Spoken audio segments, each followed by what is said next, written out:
Баршаңызға қайырлы күн достар. Бүгін сіздерге шай ішуге осындай керемет жұмсақ, дәмді болып шығатын пирог түрін жасаймыз. Пирогымыз алмалы, ішінде жаңғағы мен мейізі бар. Өте дәмді, керемет болып шығады. Видеоны соңына дейін қарап, каналыма тіркеліп қоңырауына басып қойыңыздар. Алдағы уақытта мен сіздерді тағы да керемет пирогтармен қуантып отырамын. Ең алдымен ыдысымызға жұмыртқамызды, үстіне қантымызды салып, венчиктің көмегімен осылайынан жақсылап араластырып аламыз. Одан кейін үстіне міндетті түрде бөлме температурасында тұрған майымызды салып, венчиктің көмегімен осылай жақсылап араластырып аламыз. Одан кейін ұнымызға қопсытқыш салып, жақсылап араластырып аламыз да, ұнды аз-аздан салып отырып, осылай венчиктің көмегімен араластырып аламыз бас кезінде. Одан кейін тағы да ұн сала келе, қолымыздың көмегімен елеп аламыз, жұмсақ қылдырып елеп аламыз. Одан кейін елеп болған қамырымызды салафанға салып тындырып қоямыз холодильникке.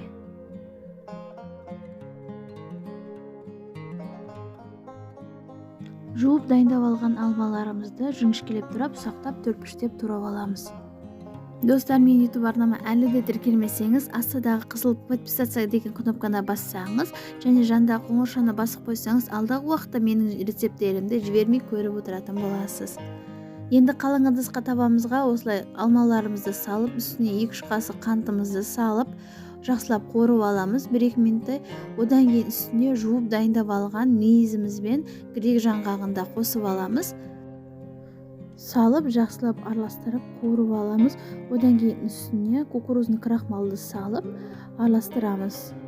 Одан кейін дәміне қарай корица салсаңыздар болады, ұнатпасаңыздар салмай қойсаңыздар да болады. Жақсылап араластырып аламыз да, бөлек ыдысқа суытуға қойып қоямыз.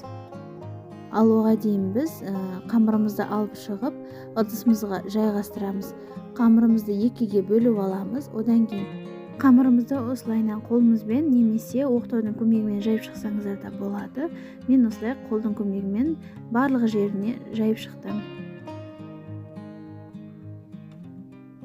Міне дайындап алған формамыздың үстіне енді суыған алмаларымызды салып тегістеп аламыз. Одан кейін терканың көмегімен екінші бөлігін теркадан өткізіп салып шығамыз.